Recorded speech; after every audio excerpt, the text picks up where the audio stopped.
people interested in the Khabouris Manuscript,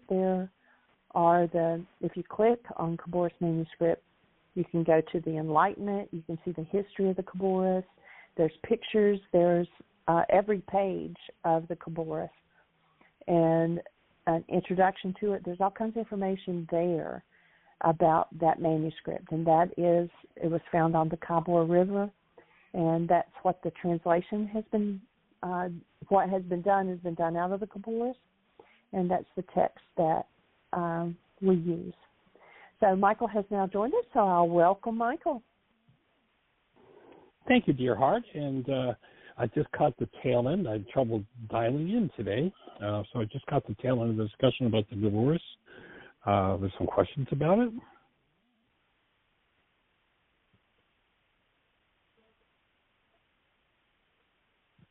You've gone silent, Jeannie. You must have pushed your mute button. Well, I'm sitting here talking with my mute button on. So, no, there wasn't a question about it. I was just filling in time until you got on the switchboard and pointing out things that are on our website that a lot of people maybe don't click, and what they can find and information that's out there for free. And so I was just pointing that out. So there's nobody but me in the chat room, and there's no questions, no hands up on the switchboard. Well, let's talk about the Khabouris a little bit. And there's a gentleman named Dan McDougall. Everybody called him Mr. Mac. And he was an attorney in Atlanta and became interested. Actually, he was doing some work with a spy agency in England.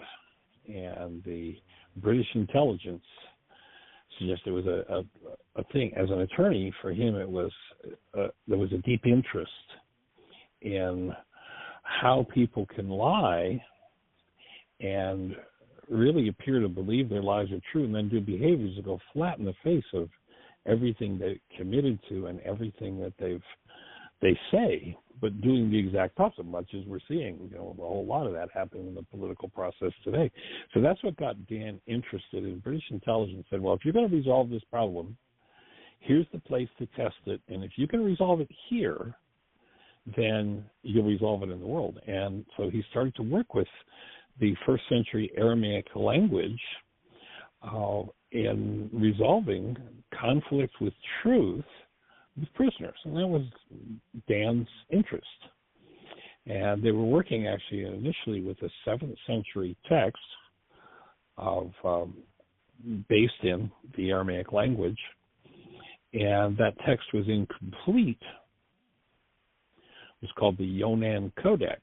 You might see some reference to that, and in fact there's some conflicting information around where one person in particular, who's a fairly well-known Aramicist, was really knocking the Khabouris, but then he found out, and I actually ended up presenting him the Khabouris. He's like, oh, this isn't the manuscript I was talking about. He had confused the Yonan with the Khabouris. So Dan funded an expedition to go to the Middle East and find an earlier complete text, because the 7th century text, of course, had gone through several centuries, and it was not complete.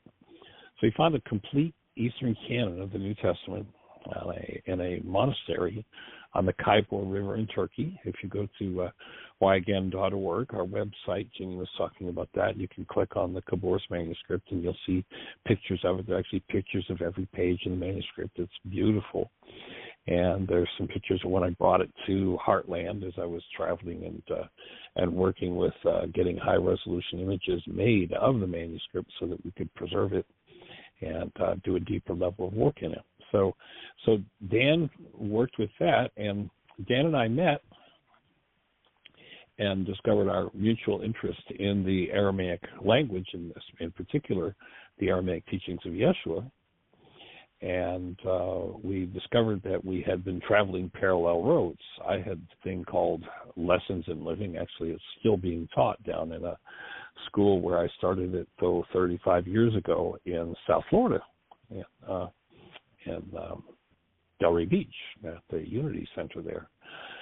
And Dan was teaching a thing called Emotional Maturity Instruction, which he had developed for the prisons. Our mutual interest, we discovered that we had been traveling similar paths, but similar but different paths working with the Aramaic, and mine was more oriented, being a naturopath, with the health direction, and his was more oriented to the justice system. And we married our work, and the results of that, we put the work together and developed a course called Laws of Living. And, of course, that's what we're teaching in February, and that's based on, in particular, the work of 25 translators. 25 of the world's top Aramaists worked on the Khabouris Manuscript, actually back in the 70s until the project ran out of money.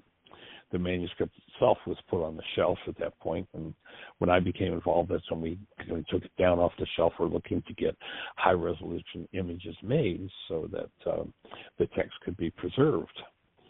And if you're interested in a deeper look at the Aramaic, then you might want to think about the Laws of Living Intensive that we'll be doing. It will be here in Southwest Virginia, Eastern Tennessee area, about 15, 20 minutes from Bristol, Tennessee, Virginia. It's a split city. Actually, if you drive down, if somebody drives down the main street of the town of Bristol, the center line on the road is the state line. And so if they weave, they're drunk and they weave, they can get tickets in 2 states. So we're on the Virginia side, and then about 15 minutes up the road, there's a really beautiful retreat center called Jubilee House, and we'll be doing a 16-day residential intensive, Laws of Living, at Jubilee House. And it's done in a whole, if you've done some of the other intensives, it's done in a whole different way from our normal intensive work. We do it in the Socratic method of questions. There's a text, about 250 pages that we go through their essays. There are several different tools that we introduce. And we're looking to understand, and many people have this understanding of law as the rule of a superior. Kings want you to believe that when a king says go, his word is law. You've maybe even heard that from one of your parents. My word is law in this house, as the law with the rule of a superior. And most of the so-called justice system works on that premise, but it's a totally false premise. That's not what law means at all in the original first century Aramaic. And our Laws of Living course is not about, well, here's a set of rules that some creator somewhere says you better obey or you're in trouble. You'll be punished or chastised or what have you, rejected, excommunicated, whatever.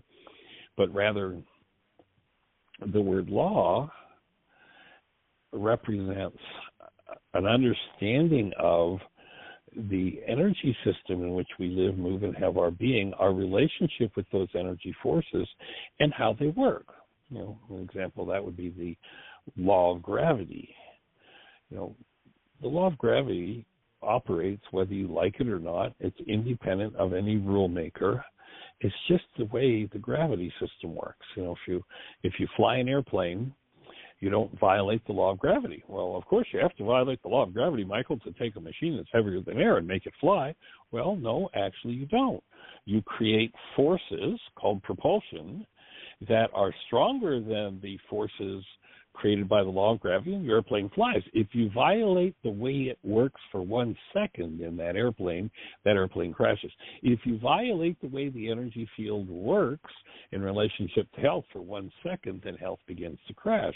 If you violate the way the energy field works in regard to nutrition, and we go into nutrition deeply in this course, then the energy field begins to crash. If you violate the way that sexuality works, then your sexuality, your life will begin to decline. In each area there are laws, and it's not about obeying some superior. It's about here's how the eternal energy forces work, and you come into conscious relationship with them, just like the engineer comes into conscious relationship with gravity. You get to fly airplanes. You get to go to space. How cool is that? But only because you understood how those eternal forces operated, and you lived in harmony with those eternal forces, knowing that to violate them for 1 second was destruction. And it's the same, and it isn't. And the destruction isn't about being punished. It's just about here's how the energy field works. And sadly, when the Aramaic language, it's interesting, that language in which the Khabouris is written is the root language of 6 at least 6 of the world's major religions. And there's a reason for that, and it's got nothing to do with religion. It is a language that has a comprehension of how these eternal forces operate and how to come into relationship with and understand that. But the misinterpretation and the mistranslation of those words, we go back and we listen to Vladimir Lenin. He says if you change the meaning of a culture's words, you can destroy that culture. Why would that be? Because culture is transferred among humans by and large via words. If you have different meanings in your brain cells for a particular set of words, then the words that describe accurately how these eternal forces operate, then you can never come into relationship with those eternal forces using the meanings of those words. And virtually every major key word that's important to life has been changed by the Greeks. For instance, law. It's been made into the rule of a superior. Nothing to do with it. And, when I introduce people first to the Aramaic, and it's been a while since I've shared this story on the show, so I'll share it at this moment. I tell a story about, imagine that, we're doing a week of workshops at a particular location, and we hear from a fellow in Russia who wants to come in and join us for the workshops. And let's imagine you are the best translator of Russian into English and English into Russian in the world. You are the best. And I know that you're coming to the workshops and that you live locally and you're going to be attending the workshops. And I know you have an extra room in your house, so I communicate to you. We heard from this fellow in Russia. He only speaks Russian and he wants to come to the workshops. Would you house him and, transport him and translate for him? And you say, I'd be delighted to. And over the period of the week, you and I get together, and he get together, the group that's attending the workshop. We have dinner, maybe have lunch once or twice, and it's just great. We do the Mind Shifters and Stillpoint Breathing on Saturday. We have an awesome result. He just gets this huge opening and is so delighted with it. And as you're getting ready to take him back to the airport, I want to communicate to this man how deeply I regard him, and I ask him if you would please tell him that I think that he's really cool. And you say, sure, I'll tell him. And you turn to him in your best Russian, and you say to him, Michael thinks you've got a low body temperature. You translated my words perfectly. You didn't say anything about what I meant, but you translated my words perfectly. Oh, yes, some of those Greek translators were some of the finest in the world, but they didn't have a clue the meaning of the idioms in the Aramaic that are key to understanding the culture that lives in harmony with these laws.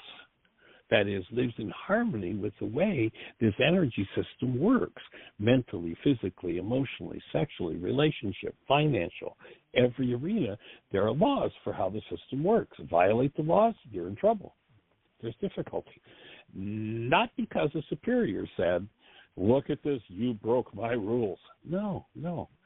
So we distinguish all of that and help people to build the brain cells and engage in exercises for moving the brainwashed part of the mind out of the way, that is forgiveness. First century Aramaic forgiveness has to do with undoing the information within us that is of a destructive nature that allows us to misinterpret and misunderstand. What would the guy who hears, I think he's got a low body temperature, think when you tell him that? What would he think of me? Does he think I'm, who do I think I am? How do I dare tell him he's got, what might go on in his mind? And so we have this misinterpretation that is universal of so many key words.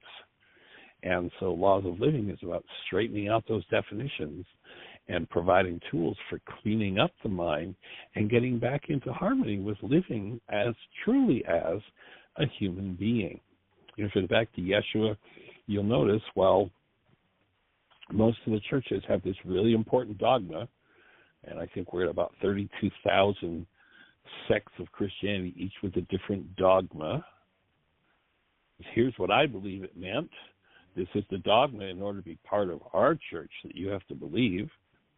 And by the way, if you don't believe this eternal punisher It's going to send you to a hot, fiery place for life. Dogma, doctrine.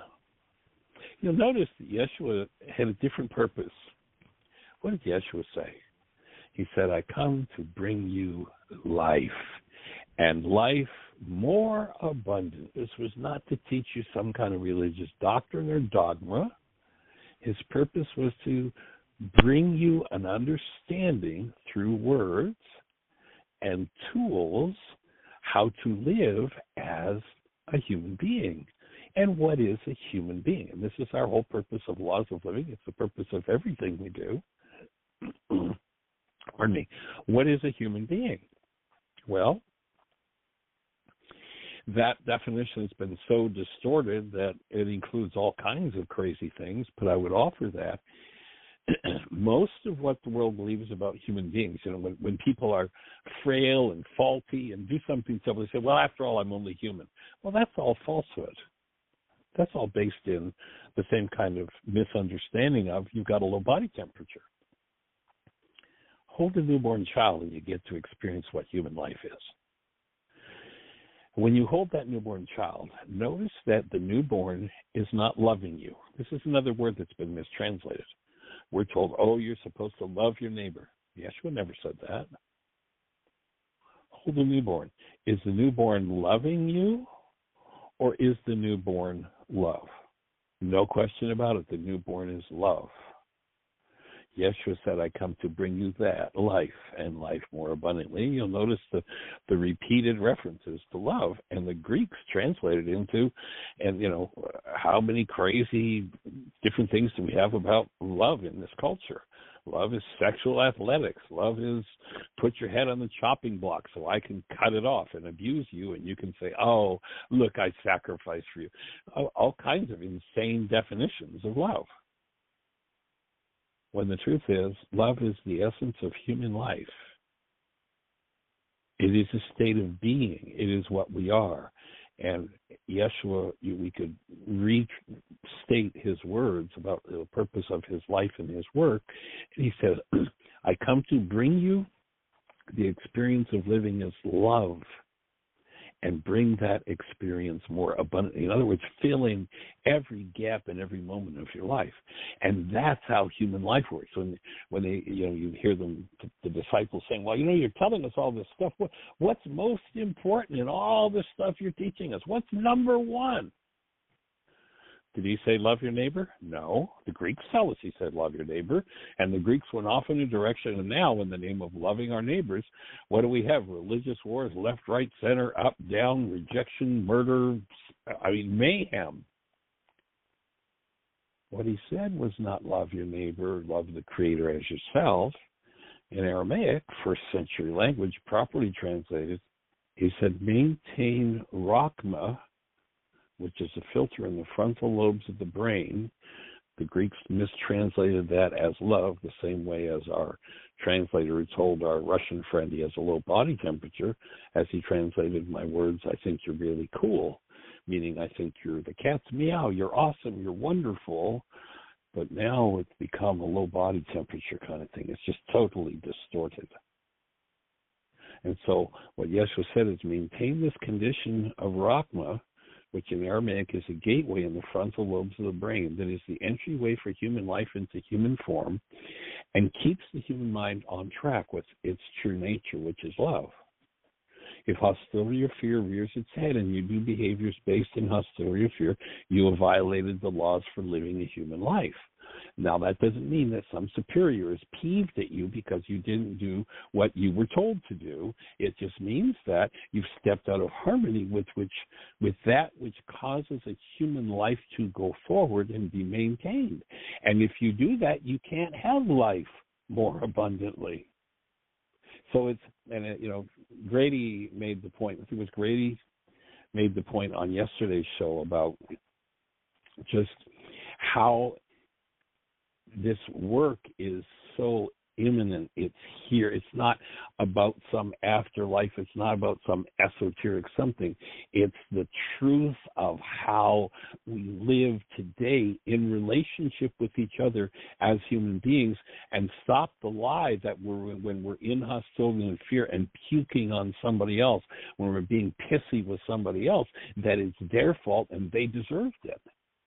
And stop the conversations about them and start having a conversation about yourself and clean up your own mind, because if you don't, you throw away, through hostility and fear, your own human life, and your own human physiology will start to fall apart. And the result of that is death.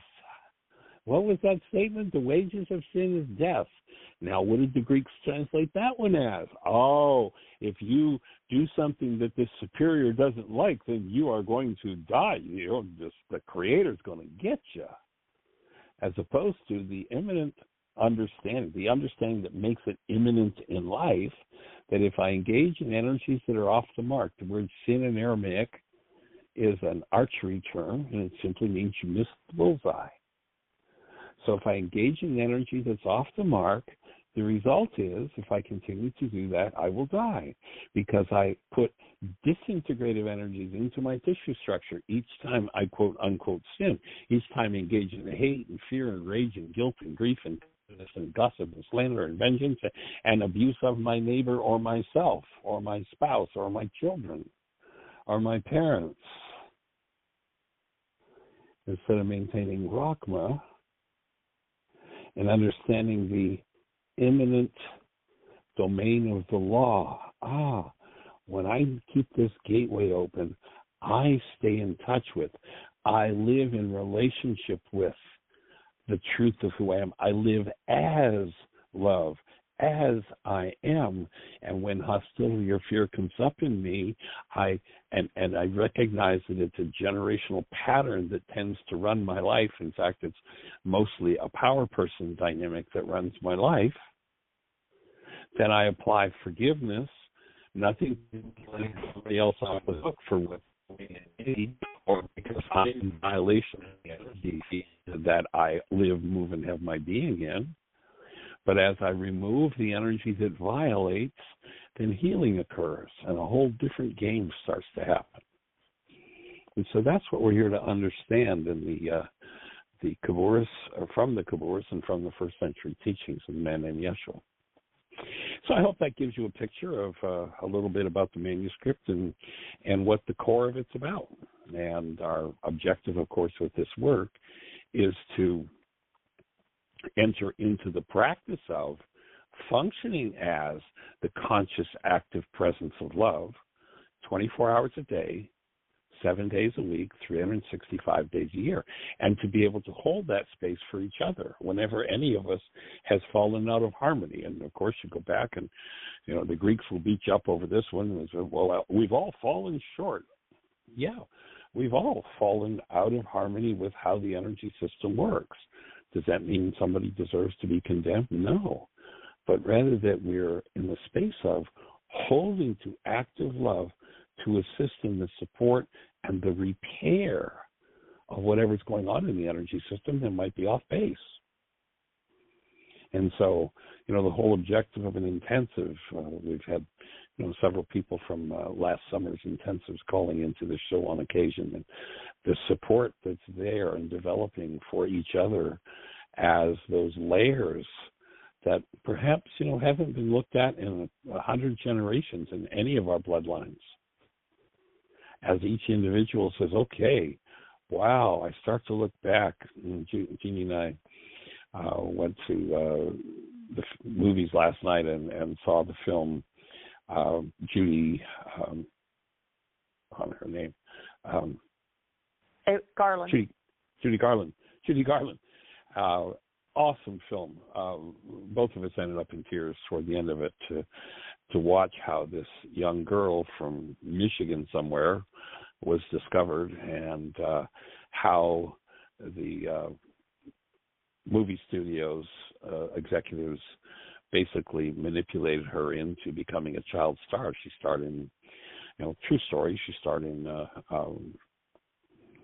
The Wizard of Oz as Dorothy, And, they forced her to become, as a young child, drug dependent because they were afraid she'd put on weight partway through the film, and she couldn't do that. So, there's one scene where she's sitting with Mickey Rooney there. She's got a crush on Mickey Rooney, and he's eating a hamburger. They're in a restaurant, and she has a matron who kind of looks over her, takes care of her for the studio, and she wants a bite of his hamburger, and the matron comes over and says, "No, you can't get fat while you're doing this movie," and hands her an amphetamine pill. This is your lunch. And hooks her on pills, and the rest of her life is drug addiction and the challenges she goes through. And at the age of 47 was dead of an overdose. Abuse that started in early childhood, the lack of rock, the lack of love, and the pursuit of money. How bizarre. It's very touching, and it very distinctly shows how when she went through, I think, 5 different marriages, and each time she was married, the power person shows how the studio executive just degrades her and drags her through the dirt to force her to do his bidding in this movie. And power person dynamic, you see it being instilled in her mind. Here's somebody who's got more control over her life than she does. He's always threatening her with taking away her movie, life that's going to be her future, that'll be so wonderful for her, ends up being a tragedy. And what does she do in her marriages when the stress is up? She turns to the same kind of abuse that was done to her, and ended up at 47 dead from a drug overdose. Bizarre. And how do we repair a life like that? Well, you step in, and piece by piece by piece, you undo the power person dynamics. You live in a space where you're willing to be responsible for those dynamics. You're willing to be supported in healing them. You're willing to confront them, although it's not Dr. Feelgood. You're willing to step out of the defense mechanisms that the power person used, which is usually some form of attack or what have you, or degradation that's used, vicious energy towards others, especially those who are closest. You have to own those and choose to begin to forgive, to remove those energetic patterns, to step into still another place in the whole body of work. The reason for this show is to be here of support for moving through those things. And so we're here to hold the space, and appreciate each of you who's there to really, truly be the space for the process that each of us are going through as this healing unfolds.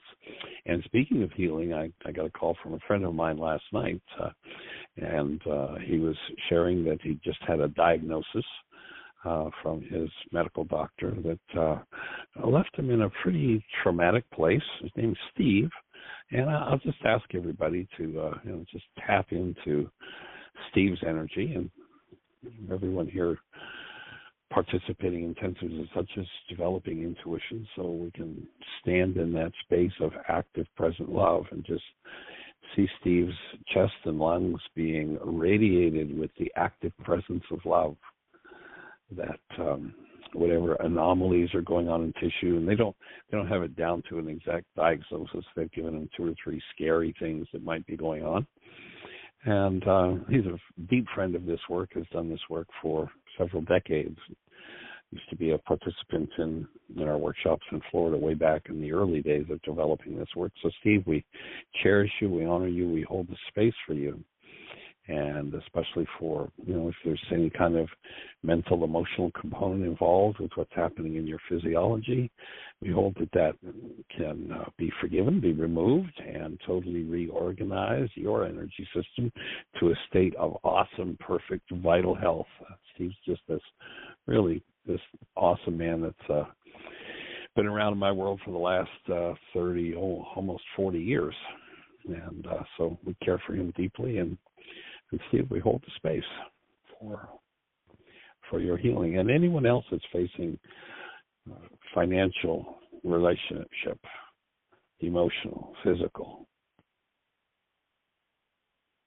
challenges, we hold the space for healing. And it is that awesome presence of true active love that when it comes forward,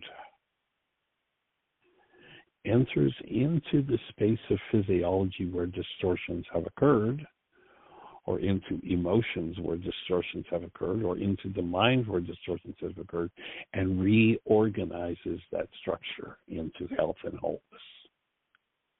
The whole bottom line of healing, having done this work for almost 50 years, I can think back to, 20, 25 years ago when I started really questioning what is healing? What is it that makes the difference? On the occasions where I've seen people who have head issues that are really, in the normal sense of the world, absolutely unresolvable. And as I started to question and ask to be shown, what is it? What creates that change in energy? What became clear to me as I looked back over the previous couple of decades of doing this work is each time I saw someone making that kind of monumental shift, two things had occurred. Something that was in hiding within the mind, something that someone had been in denial of. And remember, our definition of denial is when I think or speak as though something outside of me is the cause of something inside of me. So the bottom line of healing is that when one can step out of denial and allow, if there's pain in your structure, you're in denial. It's just the way it is. And so are you willing to step into a space of opening that part of your mind? And it might mean facing some pretty deep power person dynamics. Are you willing to open that and to let that energy come forward in the presence of love? And you can't do that without the willingness to look at what's there. Oftentimes people will feel attacked if they're shown where their deficiency or their weakness is, when in fact the idea is to just look at the truth and to be able to see truly what's going on and have access to that deeper hidden part of the mind. There's no idea of attack and saying, gee, did you notice that you did thus and so? Now, the average person, when you show them where the blockage of truth is, they'll go into attack mode and puke on you for how dare you say such a thing. That's not what it's about. It's about you have to be able to look at what your energy field is doing and see the truth of it in order to bring correction. So what became very clear to me is that when someone was able to bring something out of hiding in their minds, which is their body literally, and bring that energy forward in the presence of active love, and I mean that love has to be conscious, active, and present. Human life has to be in conscious awareness and operating in that space. And when that love is present, and we willingly step into looking at the dis-ease energy, instead of feeling attacked when we're shown where our blockage is, to go, oh, is it possible that I'm blocking in that? Well, gee, 87 different times with 42 different people, I've been all pissy and moany with other people and blaming them when that happens. So maybe I need to look at that. And when I look at that and I let the raw core energy come to the surface in the presence of love, then healing occurs. And there is no tool that I know of on planet Earth besides first century Aramaic forgiveness that empowers people to consistently, persistently do that. Yes, there are accidental ways that people stumble across it and they get a piece of healing, and not understanding the principle involved, they often go off in some direction that doesn't have anything to do with the truth. But the bottom line truth of it is, if there's a hidden or dissociated part of the mind that I'm willing to receive feedback about and willing to allow it to come forward in the presence of active love, then healing occurs. And it doesn't matter where the energy is in tissue. If it's anywhere in your tissue structure and there's a disease going on, that disease can heal absolutely instantly on the spot. I've seen it happen over and over and over and over again. Yes, right up to and including cancers. But the unwillingness to love truth and let the truth come forward and look at it locks the disintegrative energy wherever it is in tissue, and that's the part of your structure that will keep nagging you in pain because there's an energy there that doesn't belong. Willingness allows it to come forward in the presence of love. Dissolution, forgiveness is the dissolution of that energy. And so that's what we're here to support. That's what we're here to understand. That's a basic bottom line of healing from the first century Aramaic language. And you go back to Yeshua 2,000 years ago, and this man was a physicist. This man was a psychologist. This man was not a theologian. He was a geneticist. He understood how the energy system worked. When they said the wages of sin is death, there was no threat in that whatsoever. It's just, here's how it works. You put an energy in that doesn't belong, and the tissue that it's in begins to fall apart. You get enough of that happening, and you die. Forgiveness is to drop into that part of your own mind and remove the part that holds that hostility or fear, rage, guilt, grief, whatever it happens to be. And so that's the bottom line of healing, and that's what we're here to support. And we're delighted that you're here to be part of the process. And, of course, the idea of the show is to be here as a space to open questions and to empower people by tapping into that first century Aramaic information and understanding.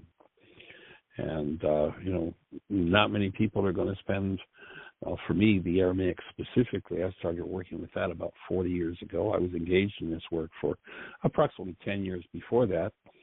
But when I came into contact with the Aramaic, that was like the next huge opening and the next step. And so I basically spent 40 years full-time understanding the healing aspect, not the philosophical, not the theological, but the healing aspect of that first century teaching of this man named Yeshua.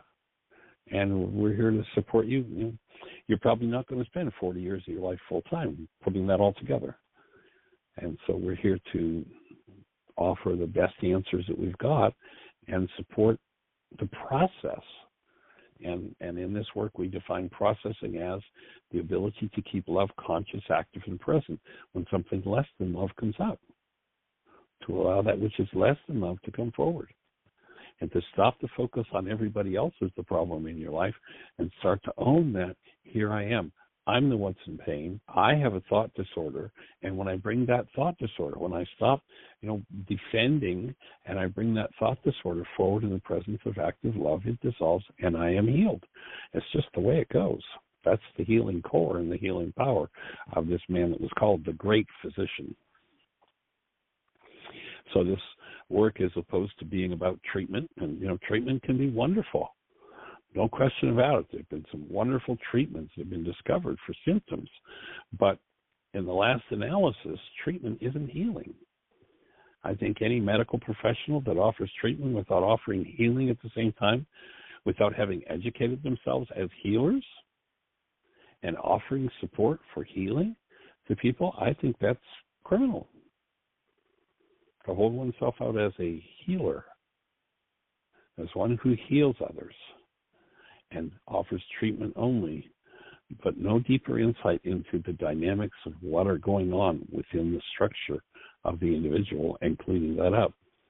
I think it's just really, it's a sham, and it has created so much suffering in our world today. And it's time to put an end to suffering. If you're acquainted with Yeshua and what he taught, and you actually engage in what he taught, not believe in what he taught, but engage it, your suffering's over. And or you'll come in touch with layers of suffering that you need to clean up. And as you clean it up, as you do your work, those layers of suffering just disappear and dissipate. That's the whole bottom line. And what's left when you do that process? Hold the newborn, that's what's left. Literally the awesome, active presence of love. It's who we are. It's what we're designed for. And so that's what we're here to support and be part of. And if you're out there and you have any questions for us, if you're on one of those stations where we can't see you, our call-in number is 563-999-3581. 563-999-3581. If you're in the chat room and you have a question, you want to dial that number, you'll be listening to the show. And then if you push 1, a little hand will go up in the control panel, and you will know you want to talk to us, and we'll have a conversation. So, Jeannie, do we have anything happening in the chat room or anybody in the control room with a question for us? There's just one other person listening in the chat room, but they're not on there where they can talk. And there's a lot of people on the switchboard, but nobody has their hand up. So we have 18 minutes. If someone presses 1, we've got plenty of time for a conversation. So how can we support you? What's on your mind? If I had been in your hometown, if I were there today and just walked down off of a platform after saying what I just said, I mean, your local university or your local church, your local library, your local prison or whatever, and I just shared what I shared, and I walked down off the platform, I've completed my presentation, I know that virtually everybody who's listening on the switchboard would walk over to me and say, well, Michael, what about? And that's what this space is for, those what about questions. Now, if, you're listening and you go, well, my voice is a little shaky. I don't know if I want to. Well, can you make it okay for your voice to be shaky? You've got a hand up. And go ahead, push 1 and ask your question. Go for it. All right, let's go for it. All right. They both hit at the same time. I think one is Tim and one is Susan, so I'm going to put them both on. 610, you're on the air. Well, hey, young lady, I was thinking about texting you folks this morning to see how your eye is doing, Tim, so I'm glad you're here. How are you doing? Well, a little better. Hi, Sue. It's moving in the right direction? You pressed the button the same time I did. I know. That's weird. We didn't Great minds think alike, right? Right. Great minds think alike. He's in a different room. Yeah. Aha. What I wanted to ask, Michael, is how do we know that the Khabouris manuscript isn't translated from a Greek translation? How do we know that it was directly written by an eyewitness or somebody else, not from the Greek? Well, the imprimatur, it'd be kind of like, you being a lawyer, a notary today would certify. How do I know that, this is an actual court document? Well, there's a notary who certified it. Now, do notaries lie? Yeah, it's been known to happen. But generally speaking, if you have a notarized document, you can trust it, right? So there's an imprimatur, a page at the beginning of the manuscript that would be the equivalent of the notary's page of a bishop of the Church of Nineveh, which would have been one of the largest churches in that area in the Turkey. The manuscript was found in the Khabouris River in Turkey. So that would have been one of the largest churches around 1000 A.D. And that imprimatur, which is, and we've had the manuscript carbon dated twice now, actually, at the University of Arizona, which is kind of a primo carbon dating facility. And they tell us that the manuscript is AD 1000 plus or minus 50 years. And the imprimatur says that it's a copy of a 164 AD text. So that makes it a copy of the earliest known first century manuscript of the Aramaic. So that's our verification, or at least the imprimatur. That's the notary. And then you just take it and you put it to work. Does it work? And if it works, then I think we've got pretty good verification that it's accurate. How do we know that the one that it was copied from wasn't a translation from the Greek? How do we know that was also in Aramaic? Does the imprimatur say that? Well, no, the imprimatur doesn't say, and this wasn't copied in 164 AD or from a 164 AD text. It does not say that. But here's how we know.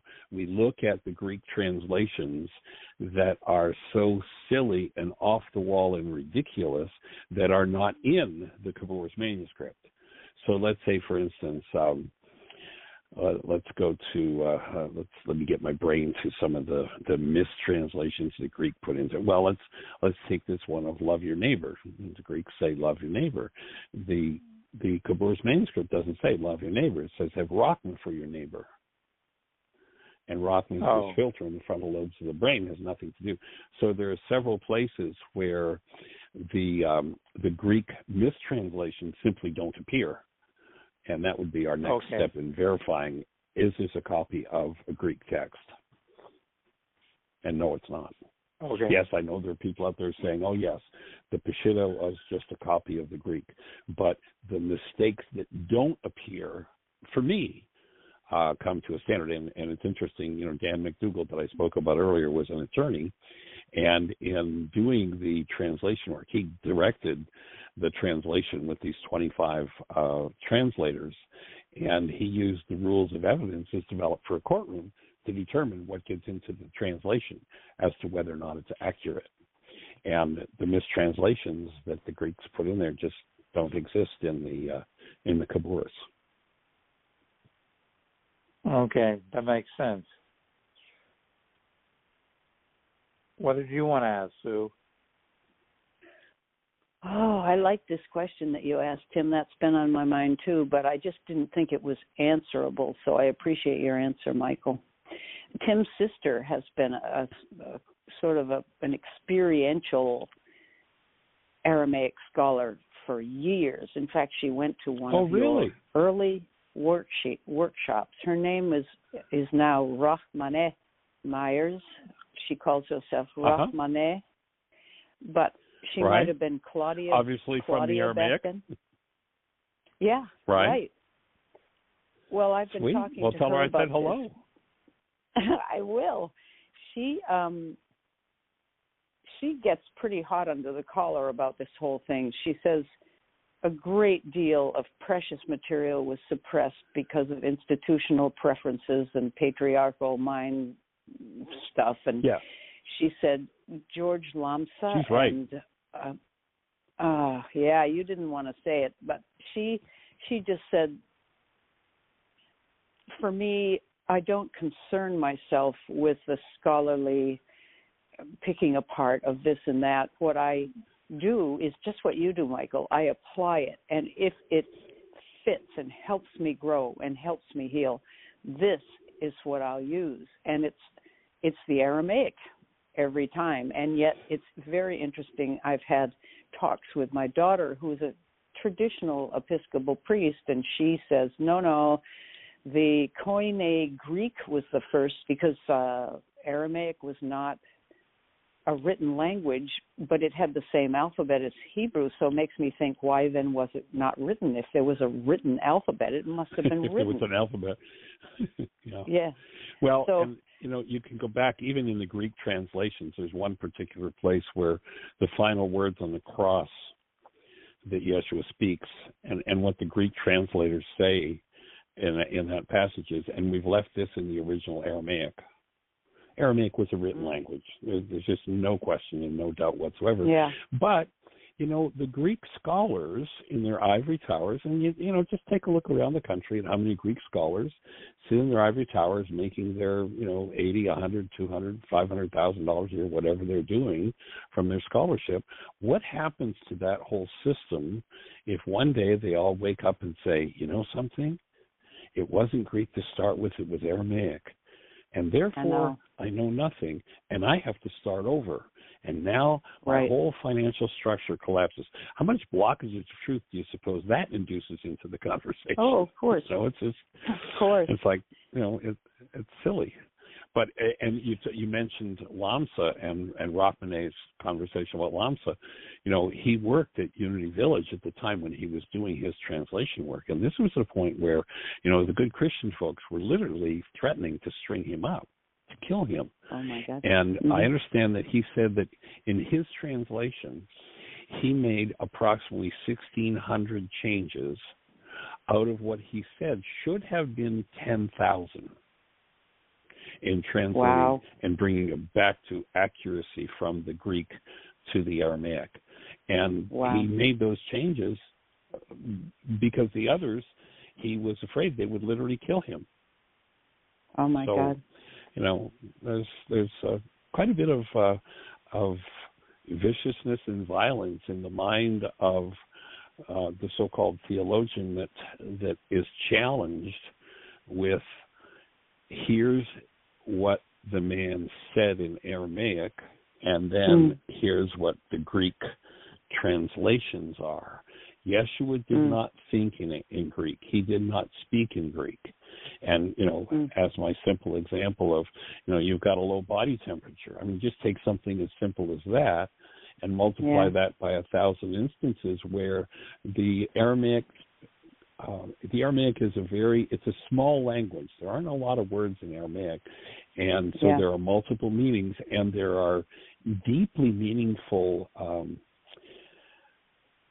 passages that are totally and completely idiomatic. And you can be the best translator in the world, and you can't translate an idiom. You've just got to know what the idiom means. Right. So. Right. Well, and for me, the final is. Go ahead. You go ahead. For you, the final is. No, I was just going to agree with Rothmanet that it's not about belief. It's about if you apply it, does it work? There's the ultimate verification. If you apply the Greek, love your neighbor. Well, look at how many people are out there slaughtering each other in the name of Christ. I know. I come to bring you the love of my Master Christ. If you won't accept it, I'll kill you.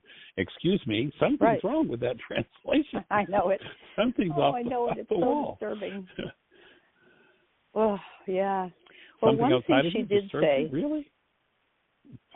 Yeah. One thing she did say is 80% of what Christians have in our culture from the Greek is okay. And now maybe I was surprised it was so much, considering what you said about Lamsa and the thousands more corrections he would have made. She said 80%, I mean, we can limp along, and we are limping along. We're doing terribly in some departments, but she said, this is the way it's going to be. But for her, she is actually Tim's and her mother was Jewish, and so she has studied Judaism. And at her mother's funeral, she actually said the Lord's Prayer in Aramaic and or Hebrew. What was it, Tim? Was it Aramaic or Hebrew? I think it was Aramaic. Yeah. Anyway, she's one of the unity people. Just trying to find the truth in any tradition, but mainly focused on Christianity because that's how she was reared, more or less. And her parents were not practicing either way particularly. And I'm sort of going off here, but And Aramaic predated Hebrew. Hebrew, as Arabic, is a daughter language of Aramaic. Wow. They're offspring languages, both Arabic and Hebrew. In fact, I can remember Dan way back, this goes back 50 years ago, Dan went into and taught a piece of the emotional maturity instruction in a synagogue in Atlanta. And the rabbi of the synagogue afterward just lavished praise on him and said, thank you for teaching us how to understand our language again. Oh, how gorgeous. I was introduced to a rabbi in South Florida. Actually, I've got a phone call that came in last night from the fellow who introduced me. This goes back about 15 years ago.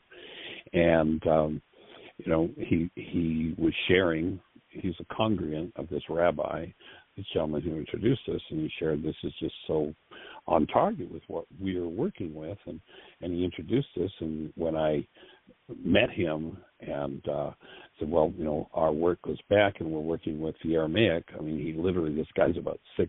I was sitting at his kitchen table, and I'd never had a schnuzzle before, but this guy's about 6'6". When I said I was working with the Aramaic, he's like, well, all of our wisdom keepers in the Judaic tradition were Aramaic. And he got up from his seat and he came over and put his arms down and said, let me give you a schnuzzle. He gave me this big hug. And he's like, yes, please come and speak at our synagogue. Wow. It's all Aramaic. It isn't Greek. Wow, that's so exciting. That's so exciting. Yeah. Well, it's been very fun to talk to her because she has been pushing our reading and informing ourselves about Aramaic for years and years and years, and kept running up against stone walls, particularly with Tim's, after Tim's father died, his mother remarried a wonderful Christian man who was very open-minded too, but he used to argue against her arguments for the Aramaic being the real thing. And he said things like, yes, the Aramaic is an interesting language. It hasn't got much vocabulary, so you could put a number of meanings on any one word, and you can make it pretty much say what you want. And so we're not going to do that. And that was, Tim, that was Bob Burge. And so that was the end of all that. We'll go to the Greek where we've already established what those meanings are going to be in advance. Right. I know. Oh, we didn't even. Okay. Rather than saying, so clearly, with it being a small language and multiple meanings, which is true, and many idioms, which is true, rather than, well, then we're going to do an intensive scrutiny so that we can establish what those words actually meant in the first century. And that's what Dan did with 25 translators. I mean, he was paying 25 different of the world's top Aramicists, and he would send a passage out to all 25 of them, get the translations back, and if they weren't accurate, or pardon me, if they weren't consistent, he'd send it back out and say, something wrong here, and, you know, we need to do more work on this. And then when 25 translators all agreed and said, this is it, then it still wasn't considered that the translation was accurate. The next step was, in order to verify it, and this was the part that I played in it, I don't speak, read, or write the Aramaic language. As the director of the Khabouris Foundation, I'm not allowed to. And what happened is we take what the translator said then and bring it into the laboratory of the classroom, you know, like an intensive. You know, you came to a laboratory when you guys came to that intensive this summer. And does it work? Once we had the consistency of the 25 translators and then it worked, we said, okay, now we've got something that is valid. Wow. How far along are you? You know, there's not really a way. I don't have a way that I can quantify how much of the translation has been done or not been done. That's it. It's really going to take having the funding and starting the translation work up again and gathering a team that's capable of taking it to the next level to really establish that and see where it needs to go. And so, and of course, we don't know what we don't know yet from the Aramaic. Yeah. But what we do know certainly opens a space for monumental healing. And so we know we've got a significant amount of it accurately understood. And it'll be nice when we get it heading off to the next level, when we've got the funding to do that. And a really basically very important part. The important part about healing is it. I mean, isn't that pretty much it? We'd love to have other stuff, but if we're applying this, we could do a heck of a lot of healing in the world. Everything else is handled. Absolutely. Yeah. That takes care of it all. That's the core of it. Oh, boy. I'm in agreement, and we're down to the last few seconds. So I'm going to say thank you, Tim, for opening with that question, and Susan for continuing the conversation. Tell Rockmane I said hello. I'd love to chat with her, love to have her come on the show, and let's have a conversation. In the meantime, everybody, have the best year yet of your eternal life. It is an awesome gift to give the world.